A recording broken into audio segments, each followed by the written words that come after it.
Welcome back. I do have other videos. I got to get those dropped, but I'll get those out. Been kind of slammed the last couple of weeks, so I'm going to ramp up activity again. But I got to talk about this thing that I saw today. I got to talk about it. I got to talk about this thing that I saw today. And I found it funny because it's actually not an extension of a conversation we had on Is the Mic Still On? But it is relevant to that conversation to a certain degree. And it was on Apple News. It was reported by the BBC. And the headline is Trump supporters target black voters. That's fine. You know, because you're trying to win. You're going to try to get whoever you can.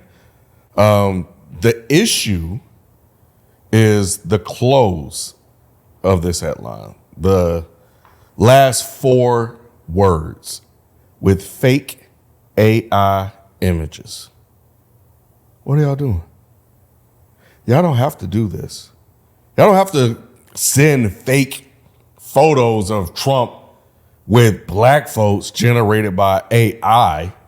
There are black votes willingly going over to vote for Trump. This has been a thing that has been occurring. The Democratic Party has failed to hold on to these people, this percentage of people that are moving over, which could be very key to Biden or the Democrat, to Biden basically, not the Democrat, to Biden getting back in office. So that's a thing that's happening. The other day I heard that there was a Trump ad ran on V103, which is a black station here in Atlanta, Georgia. He is actively targeting black people.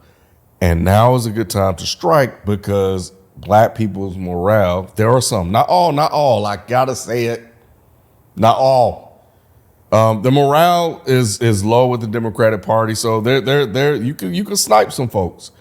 And that's pretty much all you need. So yeah. So anyway, their Trump supporters have been creating and sharing fake generated images of black voters. This is just crazy. The BBC Panorama discovered dozens of deepfakes portraying black people as supporting the former president.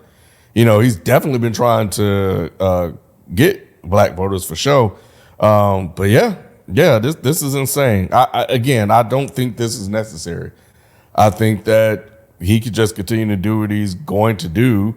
And as long as people continue to be disillusioned with whatever Biden is or is not doing, then people will either abstain for voting or they will cast their vote for Donald Trump one way or the other.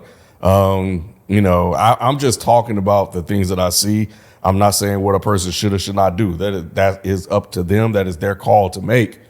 I'm just saying that because this thing is happening, there really isn't a need to really go on here and create fake images, y'all. Like, come on, dog. Stop it. So yeah, this thing was posted on Facebook. It was posted on Facebook. A lot of people believed it was real. Mark Kaye and his team, according to this article now, BBC News,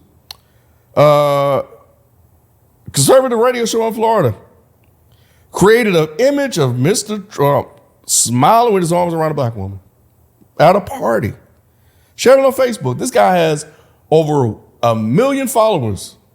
1 million followers. And according to the article, it looked real. And then when you look at it a little closer, people missing fingers, which apparently is a sign of AI. And everybody's skin is just a little too shiny. So when Kaye was asked about it, he said, I'm not a photojournalist. This is not what I do.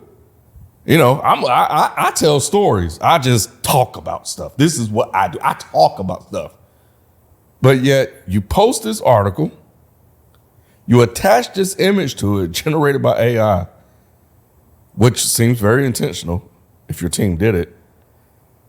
You're giving the impression the illusion, the idea that this particular person is there and is doing this.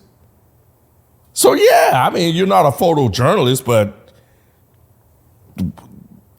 you're telling a false story in using this image. So yeah, and there are others. There's this picture of Trump sitting on a porch with black voters. People are believing this image is real.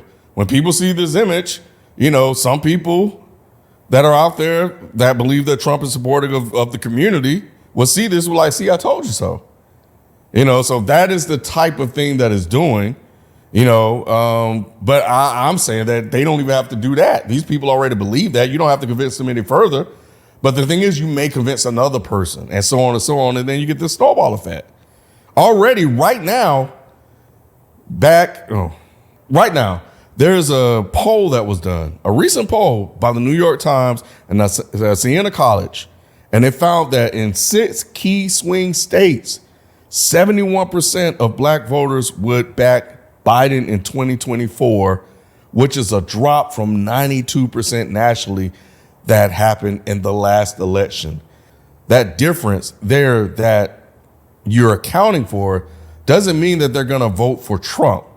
It also doesn't mean that they're not going to vote for Biden. Maybe they just didn't vote in the poll. But what it does say is that he has work to do and that he is losing voters, whether these black voters vote for Trump or whether they don't vote at all. And then you got these fake images going out on social media that people are believing on X, I call it X, on Twitter and Facebook, and people are taking this stuff at face value because they're busy trying to do their live on a day-to-day basis, dealing with this economy and inflation and stuff like that. So for a lot of people out here, man, it don't take much. It don't take much to convince them. So the whole point that I think I'm out here trying to say is that I don't think any of this stuff is necessary. I think that, just by Biden and the Democratic Party's ineptitude, Biden doing the job for Trump and the Republican Party. But yeah, there's a campaign, an advertising campaign that will be targeting black voters in Georgia, Michigan, and Pennsylvania. Hey man, these votes are up for grab.